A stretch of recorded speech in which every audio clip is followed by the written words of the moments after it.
Сүз елатырга, сүз елмайтырга сәләтле. Бүгенге кунагыбыз белән безнең инде күптән аралашганыбыз юк. Шуңа күрә сөйләшер сүзләребез шактый җыелды. Без аны рәхәтләнеп тыңларга әзер. Исәнмесез, сез ТНТ телеканалында сөйләшергә кирәк тапшыруын карыйсыз. Минем исемем Лилия Кадырова. Ә кунагыбыз сез яраткан Татарстанның атказанган артисты Илсия Бәдретдинова.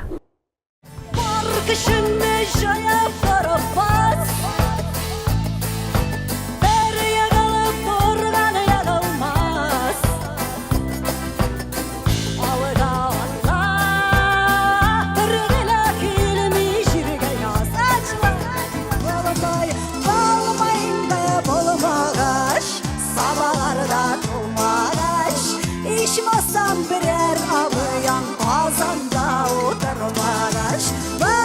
Senle yüzatından başka var mı zamana? Kiyevge şakasın kile irmeler bir maktana. Ellekmelere gel sarılar dostlar eyte tuttaşıp. Elle koşan şıgarıydım Putin var mı çok kaçak. Elle koşan şıgarıydım Putin var mı çok kaçak. Ellerinde börüksüzdür hamam. Estağfirullah bir zaman. Ergey bağırım eğer bundan alsam düşer minetiyle kazanana. Anlatsam da sözler gitmez size. Kuşaklımda yılım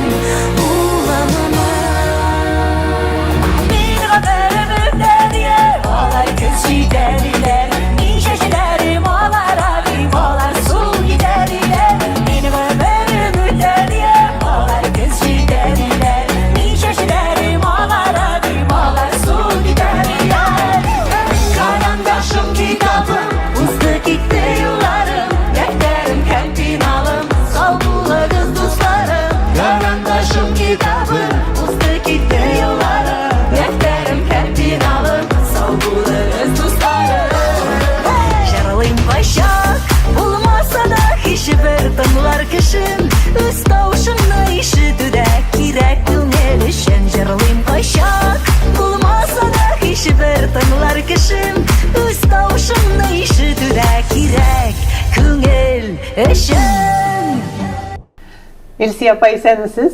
Шатбыз сезне күрергә, бүтән командабыз белән бергә. Рәхмәт тыгыз графигыгызда вакыт табуыгызга. 20 еллык зур юбилей алдында шактый күп эшләр эшләп йөргән вакытта килүегезгә һәм моннан нәкъ 6 ел элек без яздырган сезнең белән интервью. Шул гадәтен дәвам итеп, кәеф истәп, матурлык эзләп бүгенге көндә сезгә әлеге чәчәк белән итүдән башлысы килә. Ак йолдыз дип аталган безнең партнерыбыз, милли партнерыбыздан. Исеме матур. Татарча милли үзебезчә. Шуның өчен әйтәм дә, андый фирмаларга хөрмәт зур. Ниндидер теге мөгезле исемнәр түгел, ә үзебезчә матур. Татарча дигән. Аңлашылып тора иде. Илсия апа, кабатланам инде 20 еллык юбилей сезнең. Бик зур эшләр эшләп йөргәнегезне беләм. Ничек әзерләнү этабы, гастрольләргә чыгып китәсез, зур юллар көтә. Ничек яшәп ята төркем? Башладык. Аллага тапшырып башладык. 20 ел вакыт узып киткән. Шуша 20 ел эчендә халык тарафыннан кабул иткән барлык популяр дип саналган җырларны туплап, ул бик озын программа килеп чыкты. Беренче концертны койдык та ах иттек. Моны кыскартырга кирәк, моны хәтлек булмый инде бу дип. Бер җирендә төшереп калдыра торган да түгел. Иң нәрен сайлап ясадык программаны. Аллага тапшырдык. Алдагысын кем белгән.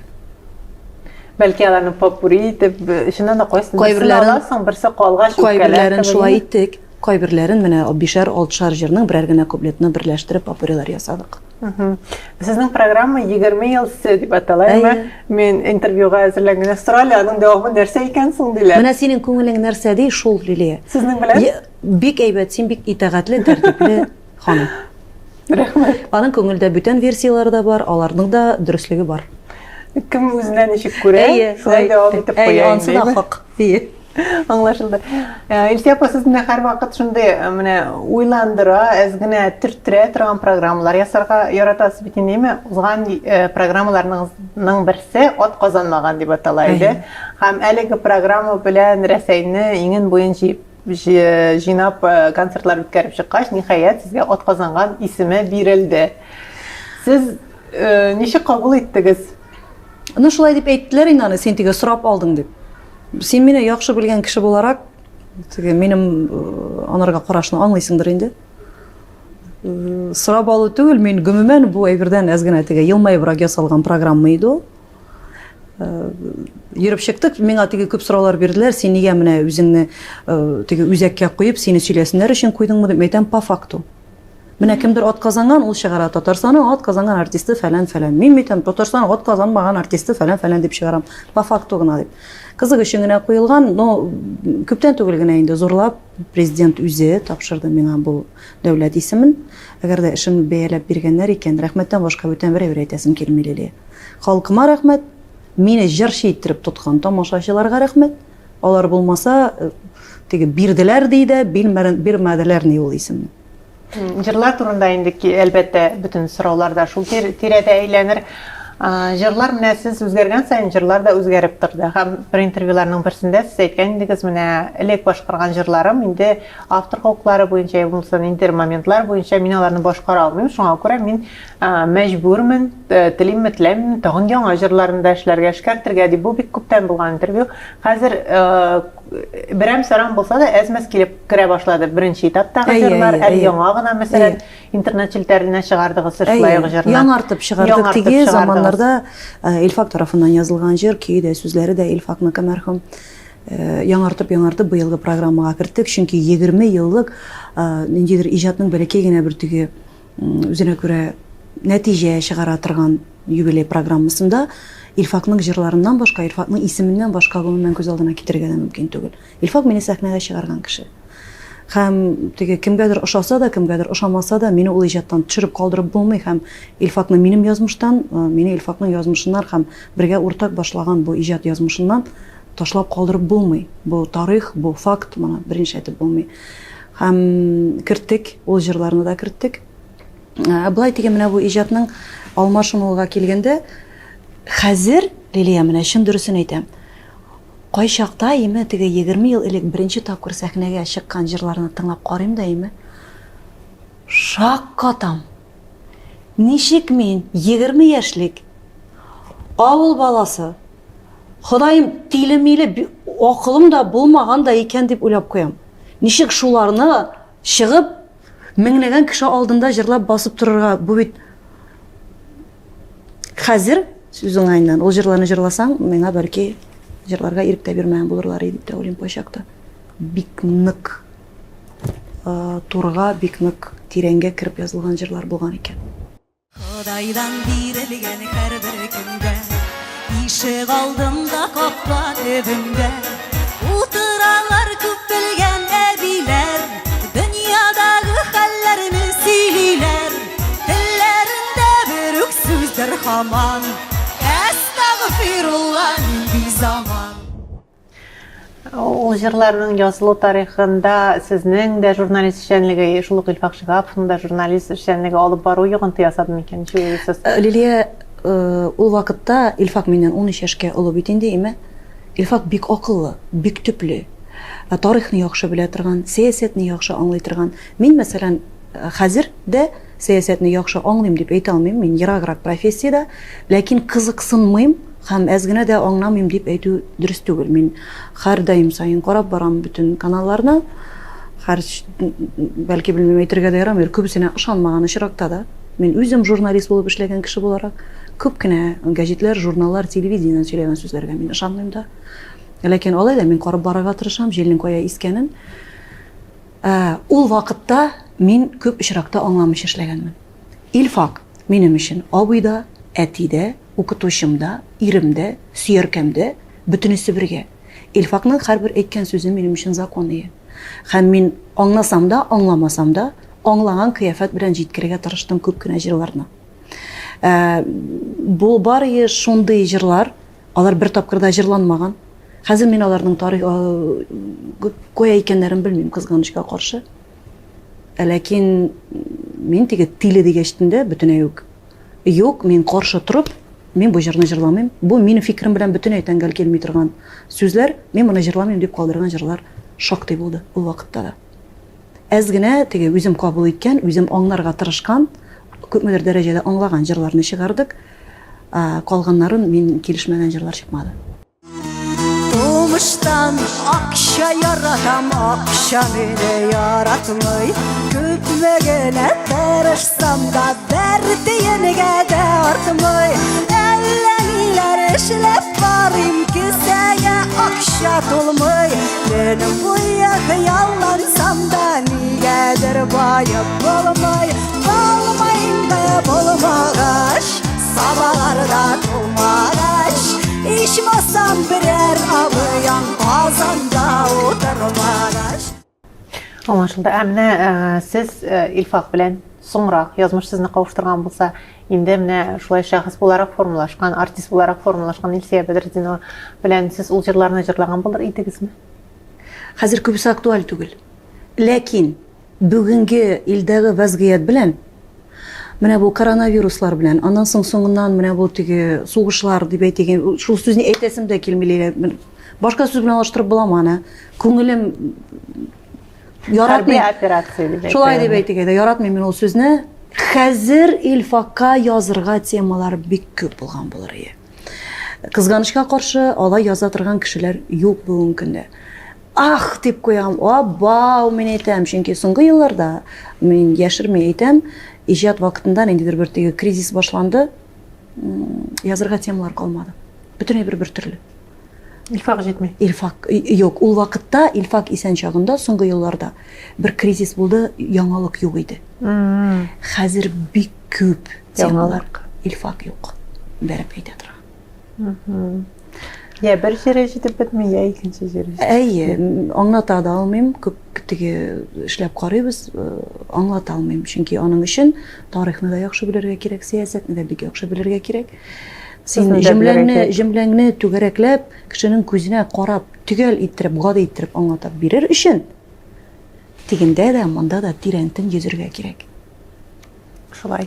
Шулай да менә авторлар белән сезнең гел даими эшли торган авторларыгыз бар. Сез курыкмыйсызмы бу иҗатны бер төрлелеккә алып барыр дип?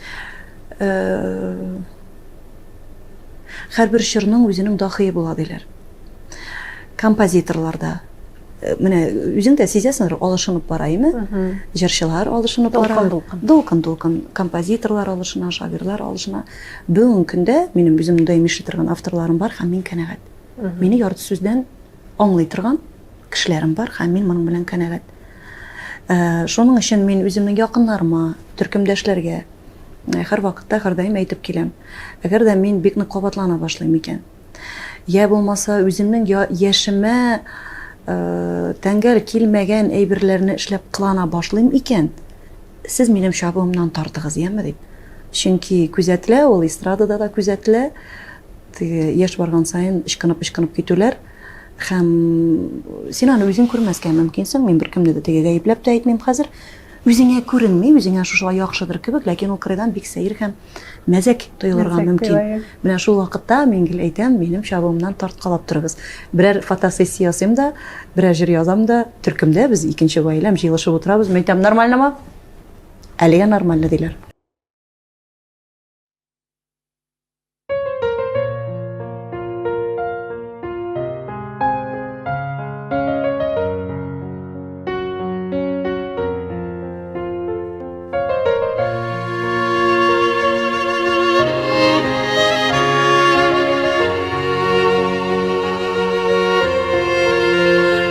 Kadirlisi idim kadirlimning бәхетемнән.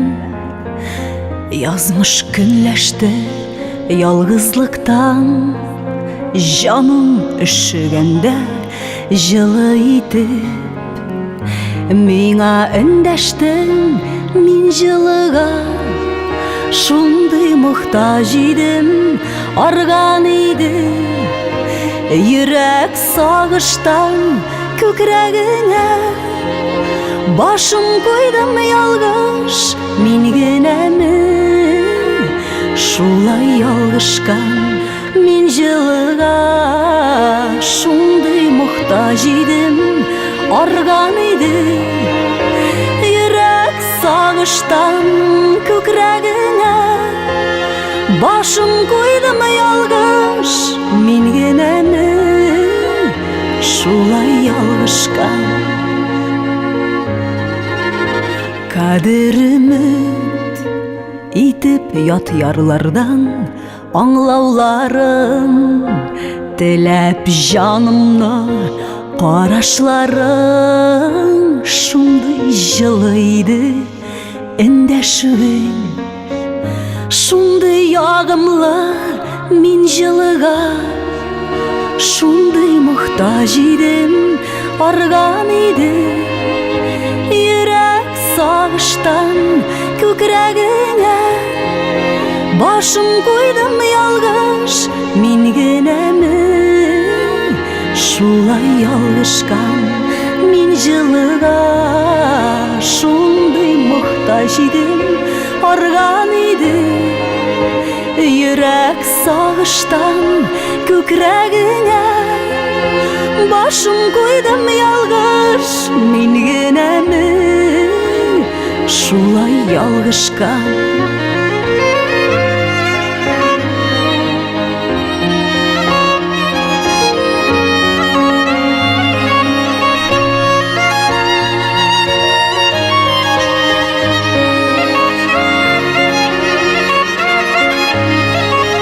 Sen bugünde nazlı endeşesin Deyiş tüslü Көңел эрерге Мен сүзләрдән Арган сүзсіз генә Кирәк кадеремне белергә Мен җылыга Шундый мохтаҗ идем Арган иде Күңел сагыштан күкрәгенә Башым койдым ялгыш Мин генәме Шулай ялгышкан Мин җылыга Шундый мохтаҗ иде Арган иде Йөрәк сагыштан күкрәгенә Башым койдым ялгыш Мин генәме Шулай ялгышкан Күкрәгенә Başım koydum yalgış Min gенәме Şulay yalgışkan Min gенәме Şulay yalgışkan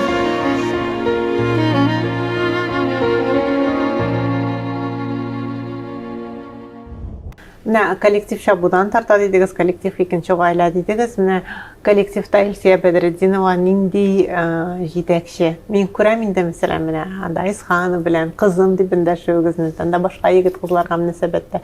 Менә эш вакытында бит төрле моментлар булырга мөмкин. Була. Күбесе миннән яшьләр. Безнең Сергей Викторович кына улы, безнең теге татарда бер матур сүз бар бит, менә безнең әби бисмилла яза иде, монда элеп куя, сиздә нәрсә дияр? Битти. Битти. Мен аны шулай дип йөрдем инде. Сергей Викторович безнең төркемнең битти. Шул теге бөтенебезне улы кеше буларак карап, шунда минем 20 ел эшләгән гитаристым. Һәм мин кулымнан килгәнчә аны барыбер үзем белән йөртәм. Ул бик профессиональ гитарист ул. Янымда булса, ә калганнары яшьләр. Барысы да яшьләр. Миннән күпкә яшьләр бар. Минем улым белән бер яшьлекләр бар. Һәм күп очракта үземне әни күзлегеннән карарга тырышам. Җитәкче буларак кына түгел. Шанс бирергә кирәк дип тә карыйм кайбер очракларда. Кайбер очракларда мин дөресен әйтәм, сәбәп булмаган очракта да сәбәп табып сүгеп тә алам. Бик нык иркенәеп китмәсеннәр әле. Чөнки һәрбер нәрсәнең чамасы булырга тиеш. Әлегә безнең төркемдә мин әйтергә дә куркам, күз генә тимәсен. Менә ул төркемдә баланс саклауның сире нәрсәдә дип уйлыйсыз? Гадел булуда. Берсен өстенрәк куеп, икенчесен үпкәләтмәүдә. Премия бирсәм, бөтенесенә дә бирәм. Берәрсе начарлык эшләсә, бөтенесен бергә сүгән. Сез команда, димәк, менә шушының аркасында бөтенегезгә дә эләгә дип. Карап бетермәгәнсез. Карап бетермәгәнсез. Мин хәтта беләм, аларның безнең тиген, мәсәлән, менә WhatsApp'та үзебезнең уртак чат бар име? Һәм мине кертмәгән үзләренең аерым чатлары да бар икәнен дә беләм. Алар мине белми дип уйлыйлар. Мин беләм. Тегеләр мине сөйләшәләр тигендә. Миннән тышкына иттереп. Сезгә кемдер сата? Мин беләм. Мин Беренче көн генә яшәмим дөньяда. Беренче көн генә яшәмим өчен. Мин моңа шатланам, Лилия. Чөнки булар ниндидер конфликт булган вакытта да менә шунда тиз-тиз генә үзара бәрешеп алалар да, икенче көнне киләләр, мин берәр сизмәм. Мин дә сизмәгән кыяфәт ясыйм. Алар да миңа сиздермәскә тырышып, мин белми дигән уйды фикердә йөриләр. Бу бик әйбәт. Теге нәрсә булса да миңа зарланып килә башласалар, бик кыен булыр иде. Булар үзара хәл итәләр. Барсы да тәртип. Армия. Армия, политика. Син димәк шулай алдан уйлап атлыйсың һәр адымыңны. Төркемгә яңа кеше килгәндә утыртып аңлатам. Мәсәлән, мин әйтәм, сез генә хаклы булып, бүтәннәр тиле булып бетә алмый инде. Һәрбер кеше башка гаиләдә тәрбияләнгән, башка менталитетта, әле бездә алай гына да түгел. Бездә бик күп милләт вәкилләре һәм дин вәкилләре күз алдына китерәсең, монда гел яраклашып торырга кирәк. Мин әйтәм, сезгә яхшы дип табылган әйбер, мәсәлән, аларның дине өчен һәм аларның милләте өчен бөтенләй кыргый булырга мөмкин. Ул бит сезгә түзә, нишләп сез аны кабул итә алмыйсыз дип. Сездә аның сәерлекләрен кабул итәргә тырышыгыз дип. Аннары җайлашып китә ул. Бик әйбәт, чөнки команданың бер дулкында булуы ул инде күп әйбер турында сөйли. Бигрәк тә иҗат дөньясында.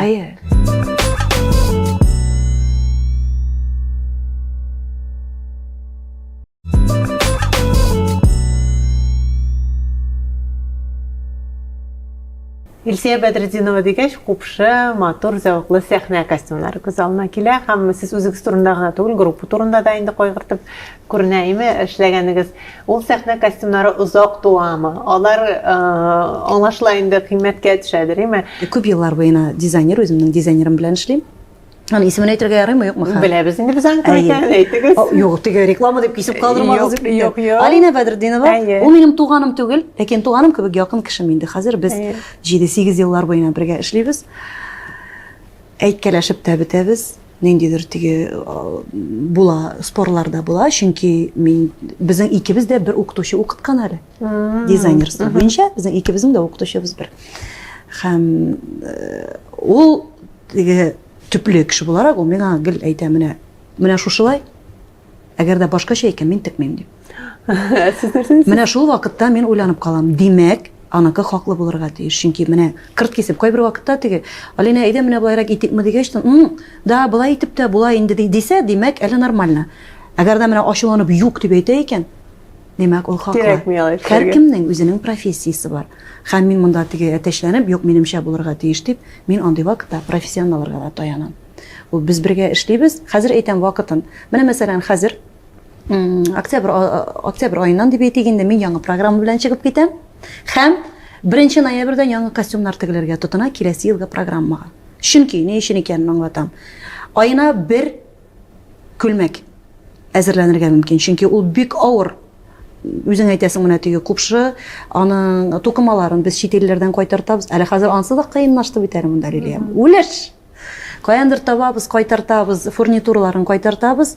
Һәм ай сайын бер күлмәк тегелеп бара. Концертта, менә мәсәлән, быелгы концерт программасында минем 12 костюм, 12 күлмәк алышына, төркемнеке 5 тапкыр алышына. Төркемдә алар яңадан 13 кеше. Аларның һәрберсен әзерләргә кирәк. Аны теге концертка 2 атна калагына әзерләп булмый. Минем җырларда ноябрь аеннан киләсе елгы программа минем эшләнә башлый. Һәм костюмнар да шулай ук. Һәм сәхнә бизәлеше дә шулай ук. Аңлашылай. Һәм гомумән бу сферада әле белгечләр җитмәү бик зур кытлык. Нык. Шоу-бизнесны профессиональ дәрәҗәдә алып барыр өчен артистларга шактый катлаулы бирелә. Чөнки менә шул ук оештыру эшләре, зур фестивальләргә тотынсаң да, аны алдан тотынмасаң, барып җитеп булмый. Әле ул 1 ел алдан тотынсаң да булмый, Лилия, чөнки аның чынлапта специалистлары юк. Табып булмый. Менә әйтәләр теге, татар эстрадасы. ашу килә белсәң, нәрсә дигән сүз ул? Инде татар эстрадасы. Татар эстрадасы бүгенге көндә бик югары дәрәҗәдә эшли торган эстрада. Сәхнә бизәлешедә, киемнәрдә, музыкантларда, концертны сценарийлар һәм башкалар шундый бер дәрәҗәгә чыктык хәзер. Халыкны шаккатырам дип, бу бик яхшы. Артистлар берсеннән-берсе уздырып яңа программа эшлиләр. Үзенә дәлилләр өчен, коллегаларына дәлилләр өчен, халыкка бүтән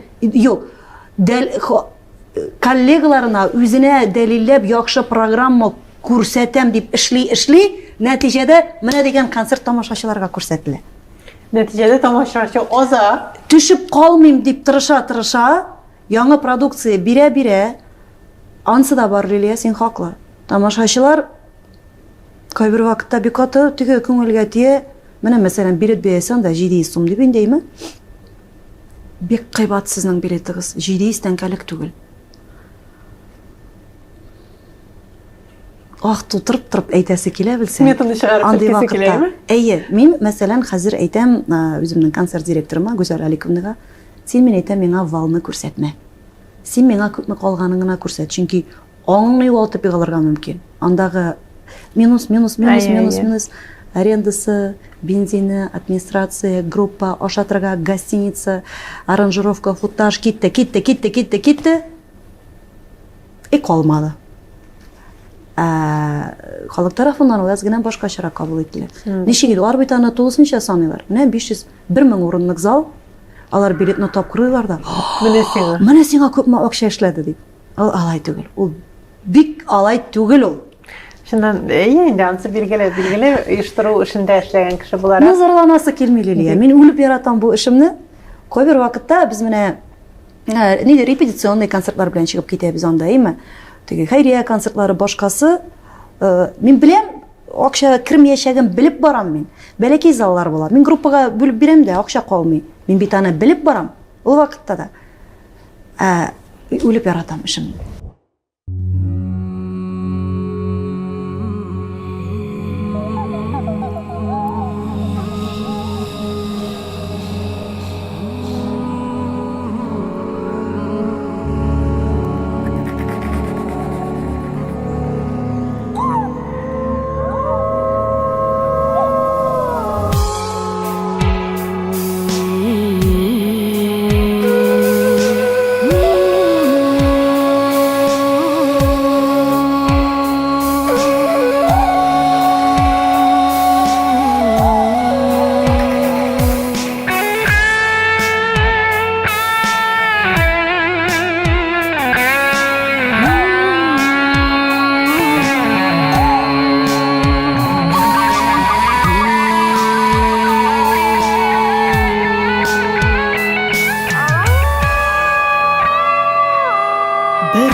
Гаҗәпләнеп торырлык, йодрык кадәрле йөрәктә, тау кадәрле горурлык, йодрык кадәрле йөрәктә, диңгез кадәр кирелек, язмышларга кул селтәрлек, дала кадәр тилелек. Шул йөрәктә сиңа урын, бергәләп янсак кына, тау кадәрле горурлыкны, диңгез чаклы кирәлекне, дала кадәр тилелекне күтәрә алсаң гына. Шул йөрәктә сиңа урын, бергәләп янсак кына, тау кадәрле горурлыкны, диңгез чаклы кирәлекне, дала кадәр тилелекне күтәрә алсаң гына.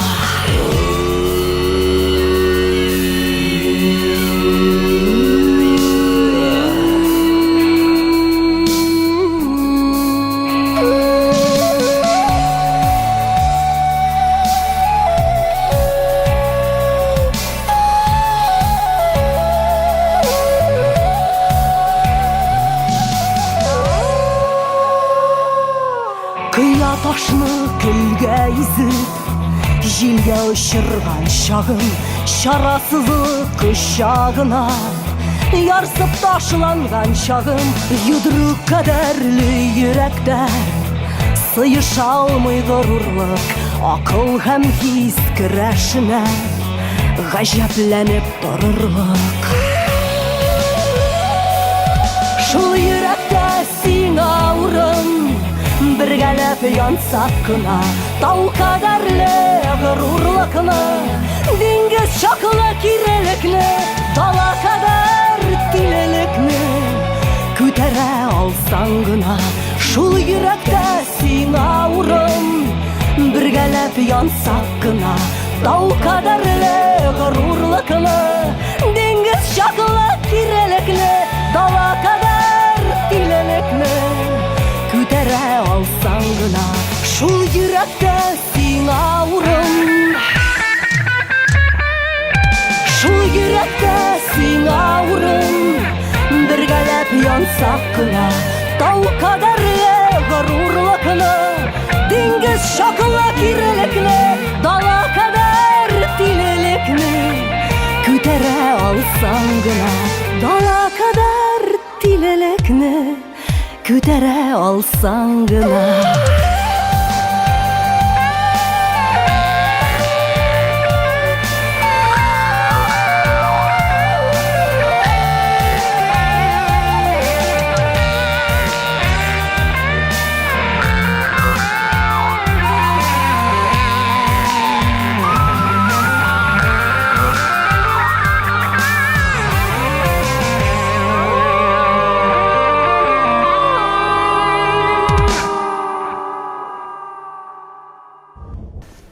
Сине эшеңне үлеп яратсаң, тамашачы да үлеп ярата, ләкин үлеп ярата торган тамашачы белән бергә 20 ел дәвамында тәки җырларга өйрәнмәде инде, җырлый белми дип сүгә торган тамашачы да бар. Әлбәттә. Ничек соң 20 ел дәвамында күңелгә тимәдеме әле?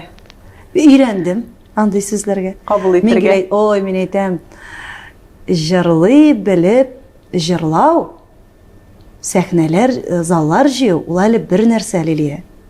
Менә син җырлый белмәгән кинә 20 ел буена артист булып йөреп кара. Менә бусы икенче әйбер. Мин булай дип уйлыйм, безнең татарда гомумән бөтенебез дә җырлый торган булып туабыз. Тумыштан мин әйтәм, җырчы булып туабыз да. Аннан кемдер акыллырак була да бүтән профессиягә китә үсә төшкәч. Кемдер һаман җырлап йөри. Ә кемдер яңадан җырлап йөри дә шот акыл килеп керә дә бүтән эшкә күчә, җырчы булган җиреннән. Ә кемгәдер ул акыр гомер буена керми. Мин шулай дим.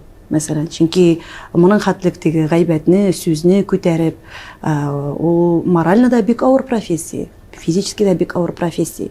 Ул кырыйдан караганда гына бик ялтыравыклы кебек. Йокламыйча йөргән төннәрне, акырып елап 5 минуттан елмаеп сәхнәгә чыгып басып 3 сәгать буена 15 сантиметрлы каблукта биеп, соңыннан кирип аякка басып тора алмыйча егылулар һәм башкасы, бу сәхнә артында кала торган әйбер. Һәм моны артистлар әйтергә дә тиеш түгелләр. Менә шулай дип кабул ителә ул. Зарланмагыз. Зарлану түгел, бу чынбарлык. Бу чынлап та шулай һәм кайбер вакытта теге күңелгә тия, безнең профессиягә менә булай итеп кенә караган әйберләр күңелгә тия. Ул тоже профессия. Һәм анарга кирип эшләп карамаган кеше аны аңламый. Утырны эшләргә кирәк. Һәм монда теге җырлый белә, җырлый белми дигән әйберне халык хәл итә. Шундый бер зур гына бер организм, халык дип атала торган. Менә аңа синең дәүләт бүләкләрендә кирәк түгел. Аңа синең ниндидер теге күпшылыклар, статуслар бер нәрсә кирәк түгел. Ниндидер белгечләр сүзләре дә кирәк түгел аларга.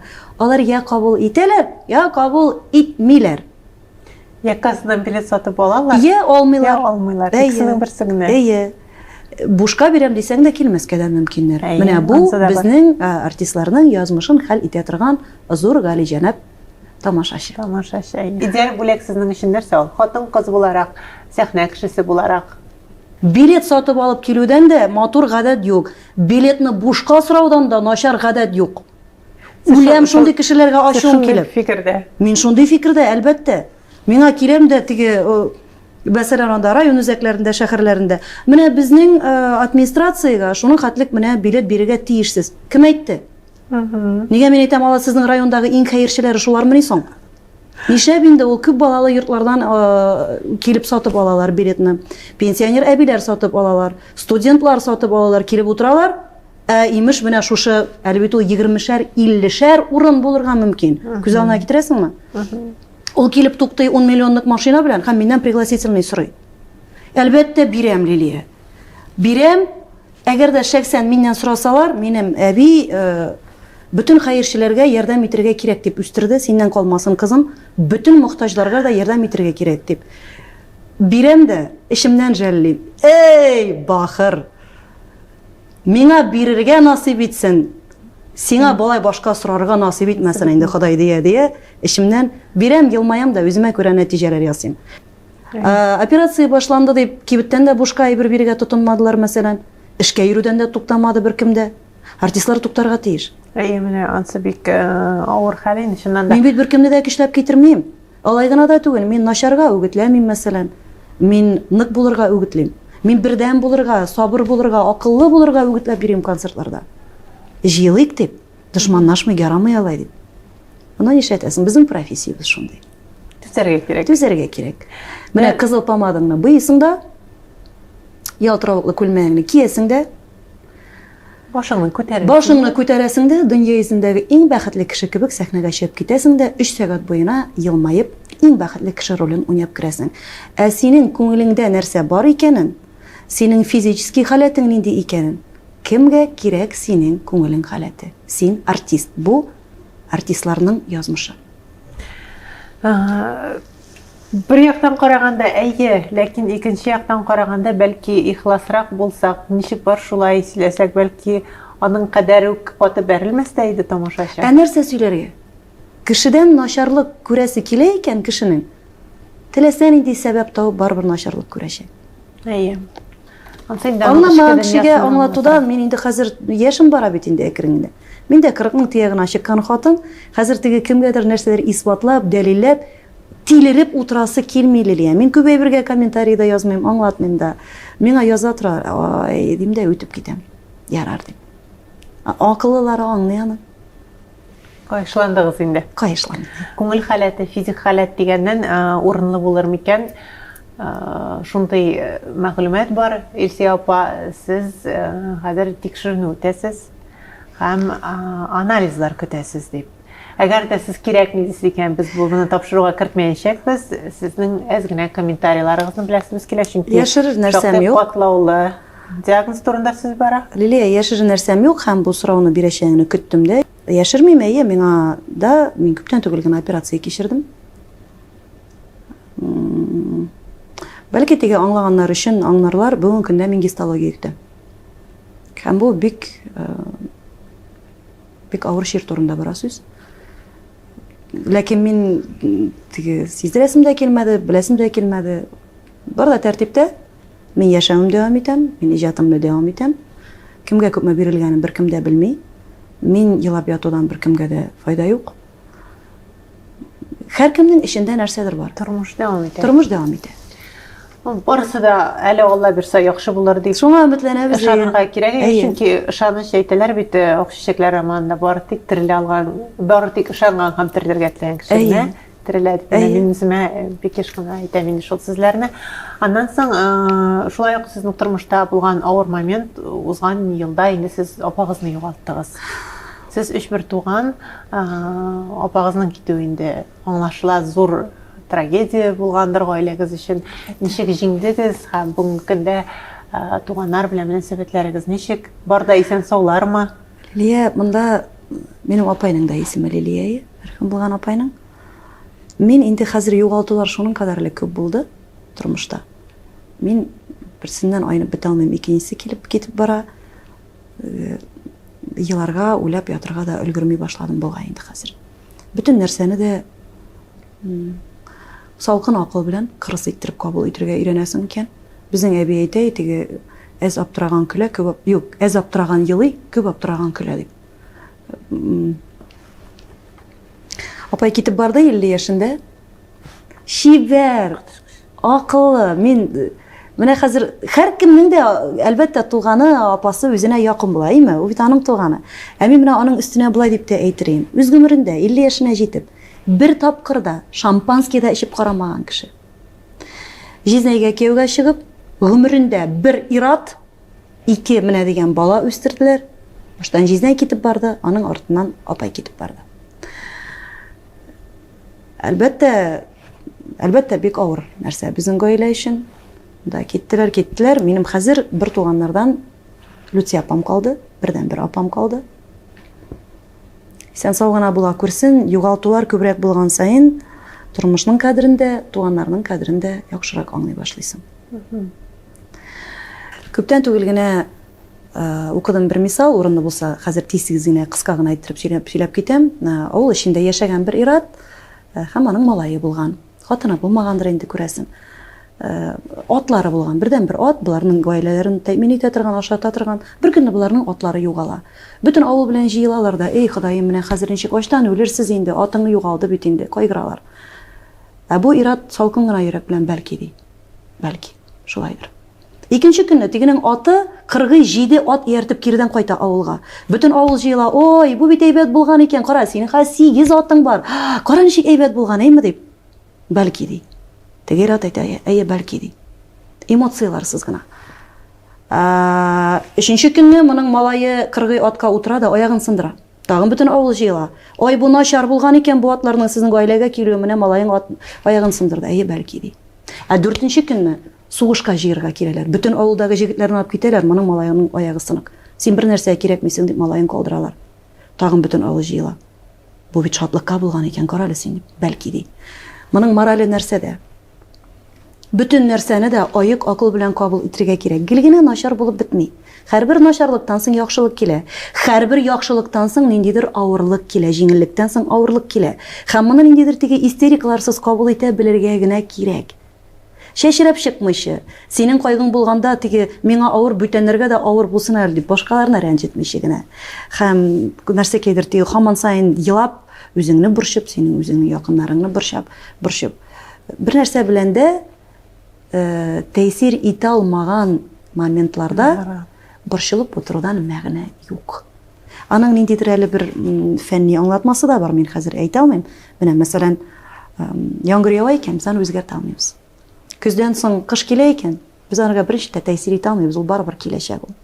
Менә шундый вакытларда әйтелә торган сүз ул. Тәэсир итә алмыйсың икән, син елап утырудан мәгънә юк. Тынычлан, ничек бар шулай кабул ит. Синең мәсәлгә каршы тагын бер мәсәл, беркем миңа әни кычкырып укый. Гәҗитме китаптанмы инде авылда корылык җиткән икән, яңгыр сырыйлар икән. Яңгыр сырыйлар, җыелалар да укыйлар име. Һәм бер малай зонтик күтәреп чыккан. Шуның белән вакыйга бетте. Мәйтәм, "Әйе, дәвамы нәрсә?" дип мин әнигә әйтә. "Зонтик күтәреп чыккан", әни әйтә. Соң әйтәм, "Шуннан нәрсә?" "Соң уйлап бетер инде үзең" ди. Аннан соң гына миңа барып җитте, димәк, күпме кеше укыган һәм укыганның чынга ашасына ышанып бетмәгән. Бары тик бу малай гына сораганнан соң киләсенә ышанып зонтигын күтәреп чыккан. Өмет, ышаныч. Шуннан да күп очракта нәкъ ышаныч алып чыга. Әйе. Ышаныч саклап кала. Әйе. Менә ышаныч дигәннән, синең инде төп ышанычың, төп өметең улың турында сүз куертасы килә, сөйләшәсе килә хәзер. Ничек бүген Нариманның хәлләре? Улым 19 яшь. Институтта 2нче курста укыйбыз, Лилия. Аннан соң үзе спорт белән шөгыльләнә торган спортзалда дип әйтик инде. Администраторым эшкә керде, җәй буена эшләде. Хәзер ял көннәрендә генә эшли, чөнки уку белән уку башланды. Кызык инде, күзәтүе кызык, ират булды бит инде бу хәзер. Син аны инде горурлык белән миңа акча кайтып бирүен күрсәң. Алырга да кулым бармы әйме? Менә ул бит аны шундый нык иртән сәгать 6-да чыгып китә. Ничәшәр сменаны алып, төнге сәгать 12-дә кайта. Кайда да юынып йокларга ята да, иртәнге 6-дан чыгып, тагын чыгып китә торып, әйме? Баланың шуның кадәрле тырышып алган акчасы, бер яктан караганда, мин аны алмаска да мөмкинмен. Икенче яктан караганда, ул шуңа өйрәнеп үсәргә тиеш. Ул акча эшләгән икән, ул ират кеше гаиләдә. Һәм ул тәэмин итүче хисе булырга тиеш ират баланың эчендә. Әлбәттә, мин аның акчасына мохтаҗ түгел. Ләкин мин аны алып куйдым. Улым, син минем горурлыгым, син молодец дедім де, ақшаны алып қойдым. Анарсын оңайсызданып қана келіп енді. Әне мына біз достар белән жыйылып алырга, миңа әз генә акча бирә алмассыңмы икән дип. Бирдем аннарсын әзрәк. Менә шулай булырга тиеш дип уйлыйм мен. Ул аны кирдән алып бетерә инде Лилия. Алып кайтып бирү нәрсә тора син аның әйт әле, минем улым бит ул. Инде Ходаем менә хәзер теге илдәге шушы вазгыяттан чыгып әйтәм, шуның кадерле бала. Бигрәк кадерле бит. Әни кеше өчен бигрәк тә. Үзәк үзелә. Менә бу теге Ижевскийда булган хәлләрне карыйм. Аңынчы Казанда мәктәптә булган фаҗигайме. Хәзер менә бу шушы мобилизациялар. Аллаһ Тәгаләкәем сабырлык бирсен әни кешеләргә дә, әти кешеләргә дә, балаларга да. Бер-беребезгә бик нык терәк булырга кирәк вакытта яшибез бүген көндә. Кешедән пычрак эзләп утыра торган түгел, кешедән кимчелек эзләп утыра торган түгел. Мөмкин кадәр моральны да, булай да ярдәм итешеп, бергәләшеп яши торган чорда яшибез бүген көндә. Монда ниндидер сызылды монда теге син зур кеше, мин бәләкәй кеше, синдә 3 бала, миндә мондый юк. Без менә шушындай авырлыклар килгәндә булса да аңларга тиешбез, без бөтенебез дә кешеләр. Һәм безнең бөтенебезнең дә балаларыбыз бар. Бөтенебезнең дә яшисе килә һәм яшәтәсе килә. Кул силтәсә якын дусларым, ул ягылды тормас диеп, шатлансалар дошманнарың булмас диеп. Өмөтүн үстә туганнарым, ул безнеке түгел диеп. Сөйгән кешең китсә ул таш күңел диеп.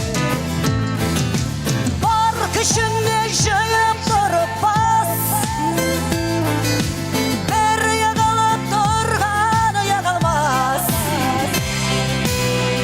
Алга атла, бергә килми җиргә яз.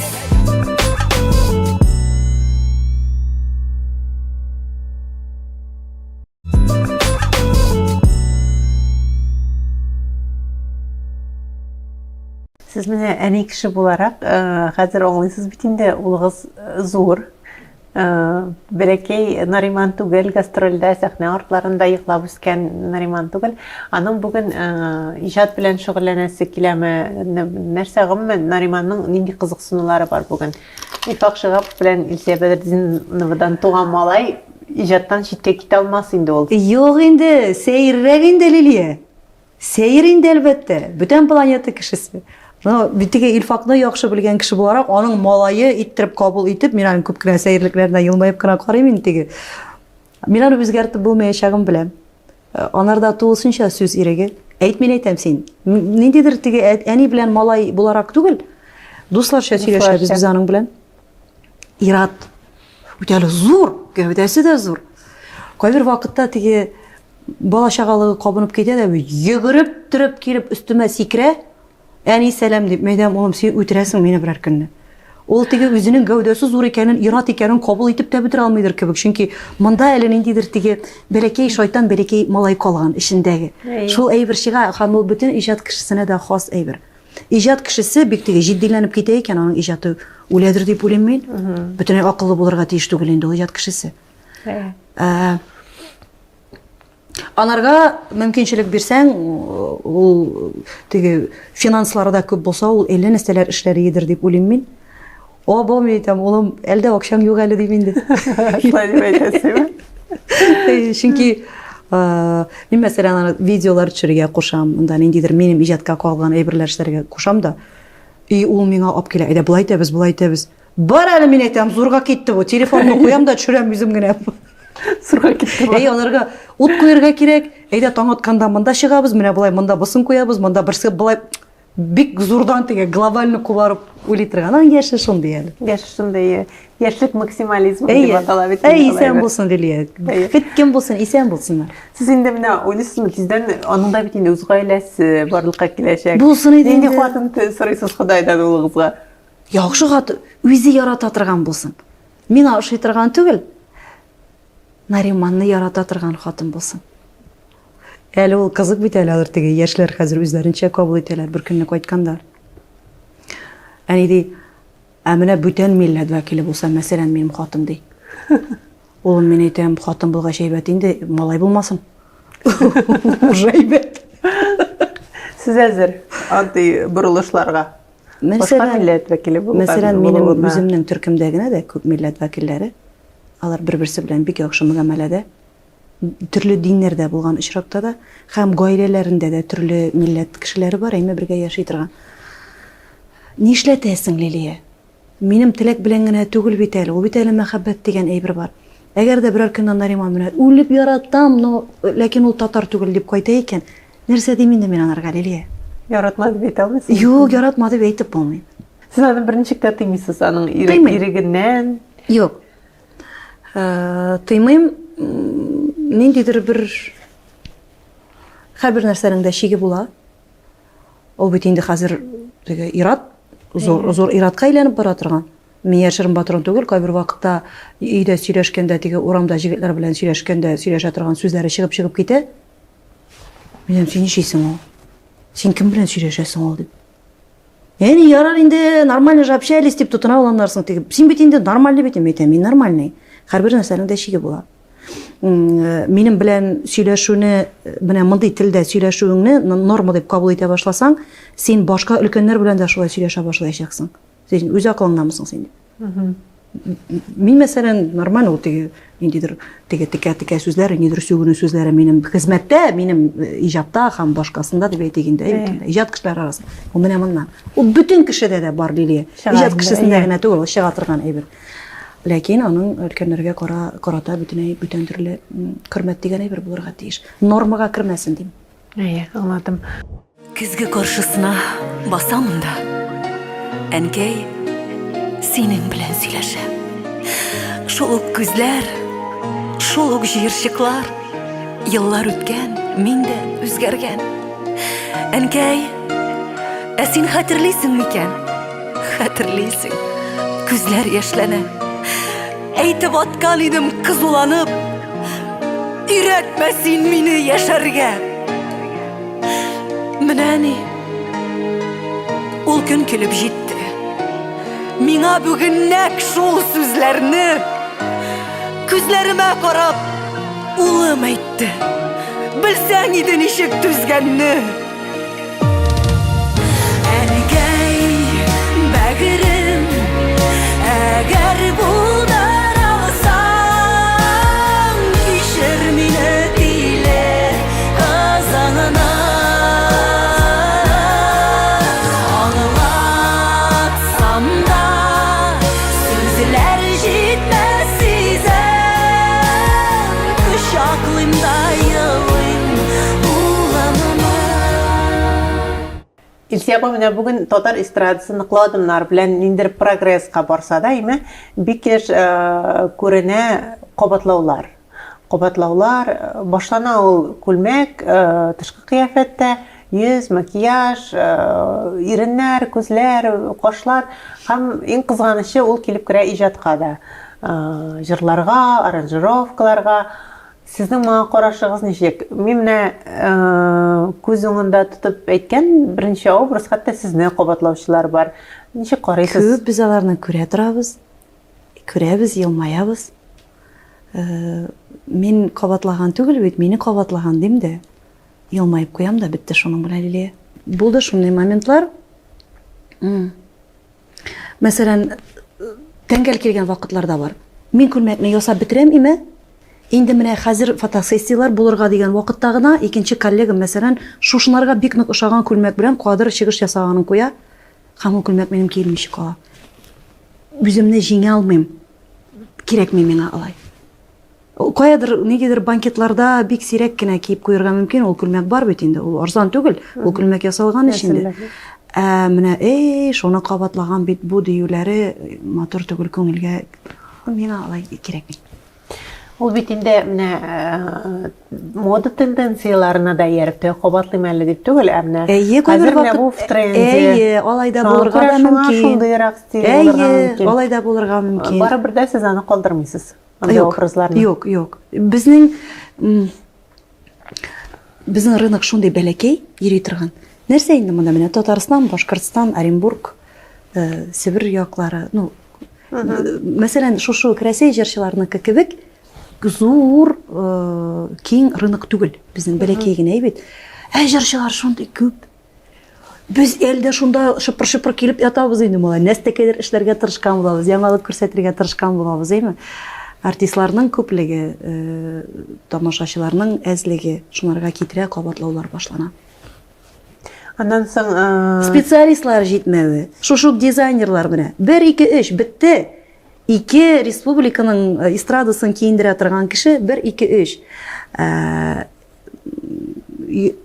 Һәрбер җырчының үзенең стилисты булырга тиеш. Мәсәлән, бу инде теге идеаль яктан карасак, ничек булырга тиеш. Үзенең командасы булырга тиеш, анарга гына эшли торган. Бездә кызганычка каршы ул мөмкин түгел. Шушы аранжировщик ул бүтәннәргә дә ясый, әлбәттә шашлыклар китә. Шушы дизайнер, шушы визажист, һәм башкасы. Шушы фотограф дип әйтик инде. Китте, бүтән эстрадага бер кеше эшләгәч, әлбәттә кабатлаулар булырга мөмкин. Аннан соң тагын бер тенденция бар, менә безнең интернет заманасы, телевизорлар заманасы, без күрәбез Россия артистларын һәм шуны ук таләп итәбез татар артистларыннан. Кемнең күпме акча эшләгәне безне кызыксындырмый. Билет бәяләре якын куешлы түгел. Бүген көннә мәсәлән татар эстрадасы 500 тәңкә, 600 тәңкә, 700 тәңкә булса инде бит район үзәкләрендә дип алыйк инде. Шул ук Мәскәү җырчыларының билетлары 5000-нән башлана. Иң арттагы рәтләр. Зур теге алдагы ложалар, анда VIP урыннарына күз алдына китерергә дә куркыныч. Шундый билетлар белән эшләгән. Алар киләләр. 45 минут концерт куярга мөмкиннәр. Күлмәкне бөтенләй алыштырмаска мөмкиннәр. Хәтта шул ук киеп килгән киеме белән дә сәхнәгә чыгыш ясарга да мөмкиннәр. Аларныкы әз генә башкачарак кабул итә. Бездә татар эстрадасы әз генә башкачарак кабул ителә. Син күлмәгеңне алыштырмасаң күп иттереп, күлмәң ялтыравыклы да булмаса тагын аның өстенә, ниндидер шоу да булмаса, син татар җырчысы булмыйсың. Татар җырчыларына таләпләр бик күп. Менә шул таләпләрне ниндидер җимерү, стереотипларны җимерү теләге бүген бармы сездә? Сезнең бит инде шактый үткән юлыгыз иҗат өлкәсендә. Әгәр дә булай, кара. Мәсәлән, минем күңелем нәрсә таләп итә? Квартирниклар, ниндидер гел тере инструментлар белән, бик җайлы аяк киемнәре, бик җайлы кием белән утырып, бәләкәй генә аудиториягә эшләп, менә нык ихласлы сөйләшеп, ниндидер шансон җырлар җырлап. Минем малаемныкы машата. Мин ул музыкантларга нәрсә түлим дә, ул бит аларның да гаиләсе бар, алар бит бушка эшләргә тиеш түгелләр. Ул квартирникка мәсәлән мин анда 15 кеше, 20 кеше килә икән. Алар күпме акча түләләр. Мин музыкантларны ничек ашатам да, мин үземне һәм үземнең малаемны ничек тәэмин итәм. Менә шуннан да чыга торган әйбер бит әле ул. Мин мәсәлән бүген көндә анда теге үзем генә нык каты теләгән иҗат белән, менә шул теге кроссовкалар, ниләр белән, рок белән, бездә менталитет дигән әйбер дә бар, әз генә. Халыкның мәнфәгате дигән әйбер бар. Бу яхшы да түгел, начар да түгел. Бу шушылай, бу факт һәм моны кабул итәргә кирәк. Ниндидер кагыйдәләре дигән әйбер барыбер яши. Ниндидер теге Европада бик яхшы бара торган юнәлешләр мәсәлән, безнең татар тамашачысыннан бөтенләй кабул ителмәскә мөмкин. Һәм бу нормаль күренеш. Шулай булырга тиеш. Маңан үзенең фикере бар, менә анарга менә шушылай кирәк. Бу начар түгел. Анда тотыналар теге, менә бар бит инде бездә белгечләр. Менә эстраданы бузып бетерделәр, менә халык сарык менә барып утыралар, нәрсә. Ой, Лилия, шуны сүз әйтергә ярыймы инде? Ничек халык сарык булсын? Ул бит инде бер-ике белгеч акыллы булып, меңләгән тамашачы тиле булырга мөмкин түгел. Без бит аларны көчләп китермибез, алар үзләре киләләр. Һәм мин үземнең миңа йөри торган халыкны тиле дип әйтмәсем. Хәзер бөтенләй башка темага кайтып, Илсия апа, сіз бүгін шибәр, сіз бүгін перспективалы, сіз мына топ касса аша ките тұрған деп әйтеген дейме? Бұл ұйыштырушылар сөзінен қарағанда бәлки артистқа әзгіне шоптап өтмейдір. Нормально ките. Кассадан ките тұрған артисалар бірнеше өгіне. Сіз бек шибәр қоттың қыз. Сіз бит әлі өзіңізде қоттың қыз бұлара, қоттың қыз бәқтіне нұқта қоймағансыздар. Менә шул шәхси темаға да сұрауны берәсі келе. Бүгін йөрәгез күтәме кімді де болса, мәхәббәт белән Бұл қазір қысқа ғына айттырып сұрағанда сенің сүйеркең бар ма? Нишләп сүйерке? Йөрәктә терәк булырлык, күңелгә терәк булырлык, киләчәктә тормыш сукмаган бергә үтердәй кеше гомумән бармы планда көтәсезме сез аны или әллә инде сез моны ничектер икенче планга куйдыгызмы? Лилия, мен былай деп ойлаймын. Кімге керек елына 200 күн үйде қонмай тұрған хатын? Қойсаңызға керек. Менің өсіп біткен малайым бар. Квартираларым, машиналарым бар менің, Аллаға шүкір. Но мен қойтмайым үйге. Бұл қойтмайым, менің профессиям шондай. Әзгіне қойсаңызға керек шондай хатын. Бір кімге де керек Лилия. Ол білесің, мен енді күшлі кіші болырға тиеш, қаршыға шығып әйте тұрған. Моторым тоқтайсың, сенің малайыңны ашатам. Тоқтайсың, бітті. Әлі бұсы бір яқ әйме, әлі бұл теге мәдді яқтан тәймін ету тұрында сөз бара. Әлі бет ол аның үстіне яңадан көпмі сөз ештесін. Ой, бір жыршыға үйленді енді. Бұл біздің халықның менталитеті. Міне теге матур ғана айтырып оқытып үйре тұрған оқытушы, ол бүтін нәрсе ебет. Ләкин шушук, мәселен, башқа профессия кішісі, ол бит түбән нәрселер ішлерге де мүмкін. Аларныкы көрінмей. Жыршыны шегенде нашар енді. Менің екі республикада йықламаған иратым қалмады енді. Мен қазір, мен шоң қатлып қайышланды, мен қазір сөзді әйтмейм. Әйтелер де, сен шоның білән жүресің екен. Мәйтам, аның білән бек көптенден жүрдім енді. Андан соң да мен кіші білән жүрдім енді мен. Сіз мәйтам, әзгіне шиктен рәгізләгіз, мұнда қалмады. Мен жүрмәгәннәрі. Менә шушы сүзләрне күтәрә тұрған, һәм дөресме, дөрес түгелме, теге зурлап көпертеп сөйли тұрған сүзләрдән соң қайсы ират менде күчле кеше булырга тиеш? Юк, алай түгел дип, мені хатынлыкка алырлык. Мен калса Илсия апа, сез иратларга азгына менә урысчалатып әйткәндә предвзятый отношение да, чөнки иратларның да төрлесе була. Мен бәлки миңа гына очрамаганнардыр. Баралар арасында аларның өйләнгәннәре буа бурлык бик күп. Сөйерге әйтеп тотырга. Күпмедер вакытка. Мен беләм инде аны телевизордан менә булай күрсәтеп әйтергә, "О, бакара, менә моны белән җоклыйм мин" дип әйтергә. Лилия, менә син хатын кыз буларак хәзер мине аңлыйсыңмы? Менә син үзең шулай берне кабул итә аласыңмы? Шуның өчен әйтәләр теге, артистлар инде алар йөриләр инде, артистлар көн сайын бүтән шәһәрдә бүтәннәр белән гүләйтеп йөриләр инде. Юк. Әйтәм бит, башка профессиялыклар күренми. Ул бик итәгатьле профессиядә эшләргә мөмкин. Һәм һәр көнне берәрсе белән йөрергә мөмкин. Анарга уйламыйсың да, ул күренми дә. Минем йокларга вакытым да юк, Лилия. Кем көтеп тора мине? Мин барам, гостиницада кунам, икенче көнне торам да, юнырга өлгерсәң өлгерәсең, өлгермәсәң мин торып чабам икенче шәһәргә. Беләсеңме син, теге кемгәдер дәлилләп утырасым килми менә. Юк. Минем йөри торган кешем дә юк. Мин шундый итәгатьле, тәртипле менә утырып торам әле дип әйтәсем килми. Юк, миндә кеше, миндә хатын кыз. Ләкин бүген көндә теге менә кырт кисеп, әйе, минем шушындый кешем бар дип әйтә алмыйм. Бәлки бу сезнең үзегездән торыр, Илсия апа. Бәлки әлегедә баягы сез артык көчледер. Шулай уйламыйсызмы? Но миңа алай теге аякларын тибеп чыгыйнда миңа кияүгә дип чакырган кеше дә юк бит әле монда.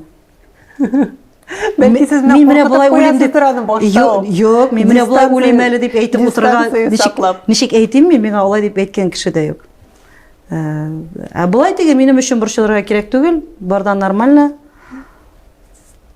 Мин үземне көн үзем эшләрмен. Кулак тишеге ябылмасын өчен айга бер тапкыр булса да алка киергә кирәк. Бу тапшыру дәвамында мин сезгә бик күп сораулар бирдем. Булды инде катлаулыраклары да, булды гадиләре дә. Хәзер менә Илсия апа, сез үзегез теләгән сорауны миңа бирәсез дә, мин сезгә сезнең кебек ачык итеп, гадел итеп җавап бирергә тырышам. Чындырсын. Та-да-да-да. Та-да-да-да, мәйе. Та-да-да-да. Күңелең белән интервью аласы килмәгән, бөтенләй үк өнә бетермәгән кешеләр белән интервью вакытында үзеңне ничек хис итәсең? Интервью аласы килмәгән кешеләргә мин интервьюга бармыйм. Мин үземне бик бәхетле кеше дип саныйм. Ләкин мин бу интервьюга гына калмый, без бит әле теге режиссер, постановщик буларак да эшлибез, име, оештыручы буларак концертларда да ярдәм ит. Ләкин мин үземнең теге эшкә ниндидер өйрәмәмне басып, мин бара идем, үземне атлап чыгып, үземнең иҗатымны атлап чыгып, үземнең ниндидер хисләремне, принципларымны икенчерәк планга күчереп, менә соңгы сезонда мин аңладым, моңардан бер нинди дә яхшы әйбер килеп чыкмаячак. Әгәр дә син үзеңне үзең хыянәт итеп барасың икән, һәм ничек кенә авыр булса да, матдиягы кызык булсаган очракта да мин хәзер алай эшләмим. Менә бу синең бүтән дәрәҗәгә күчүеңне аңлата, Лилия. Бәлки шулайдыр. Чынлап та шулай, син эгоистлыгым. Юк. Бүтән дәрәҗәдә акыл белән үзеңнең төпле фикерең белән хәл итә торган дәрәҗәгә күчүеңне исбат итә торган әйбердер дип уйлыйм мин. Шулай дип тынычландырып куйыйм. Сез алай дигәнсез, шундай акыллы, бүгенге көндә шибәр хатын-кыз миңа шулай дип җавап кайтаргач, мин моны чыннан да шулайдыр дип. Бик акыллы да түгел, бик яшь та, бик шибәр дә түгел инде Лилия. Ничек кенә булмасын ярар. Матур сөйләштек. Күңелле сөйләштек. Бик зур рәхмәт сезгә. Яратам мин акыллырак сорау биргән кешеләрне. Деген инде йолдызнама астында тудың да бүген иртән нәрсә ашадың деген сораулар гына түгел, аз гына төплерәк сорауларга сөйләшеп утырдык. Рәхәт. Тапшыруың озын гомерле булсын. Рәхмәт. Исән булыйк. Шундый матур. Рәхмәт. Сез дә Илсия апа һәр вакыт шундый матур булыгыз, име? Һәм менә шулай хатын-кыз бит әле ул ресурста торырга тиеш, име? Үзен үзе матур итеп башкаларны уңай энергетика килер өчен үзең дә бит әле шулай тулып, күңелең яктылык белән тулып торыр өчен ким дигәндә йокың туйганчы йокларга, теләгән берәр әйбереңне ашарга, теләгән берәр урыныңа барып, име, тышкы кыяфәтеңне матурлап кайтырга кирәк. Шуңа күрә менә безнең Зәйтүн, бу бары тик хатын-кызлар өчен генә салон, хатын-кызлар территориясе, бу гади генә салон түгел. Шуңа күрә без сезне вакытыгыз булгач, Сабан туйлардан соң мин сезгә бик киңәш итәм барып кайтырга һәм үзегезгә әз генә шундый күңелне матурлап, җанны матурлап, рәхәтләнеп, сихәт алып кайтырга. Матурлык салоны бу нәрсә бу? Бу хатын-кызлар территориясе, бу матурлык салоны гына түгел. Ишәтәләр мин анда. Менә баргач нәрсә сорыйсыз, шуны эшләтерләр, иманым камил. Шуңа күрә сез барып кайтыгыз әле. Бик зур рәхмәт. Бик зур рәхмәт сезгә. Һәм тапшыруны йомгаклап, инде мин һәр вакыт үземнең кунагыма 3 сорау бирәм. Сез бүген яши алмый, менә шуңардан башка яши алмыйм дип әйтә торган, менә шул минем өчен тормышта иң кыйммәтле дип әйтә торган 3 момент. Ул нәрсә? Кешеләр. Монда улым да кергән, туганнарым да кергән. Мин бик куркам ялгызлыктан. Яратмыйм, күз алдыма да китерә алмыйм. Миңа кешеләр кирәк. Туймыйсыз, диме? Менә гастрольдә йөреп, концерт графиклары эшләп. Юк, миңа гел кешеләр кирәк. Икенчесе, миңа ихлас кешеләр кирәк.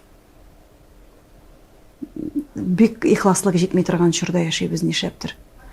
Мин кирәк булган өчен генә елмайганнары түгел, чынлап та мине күргә шат булганнар өчен елмайган кешеләр белән аралашасы килә.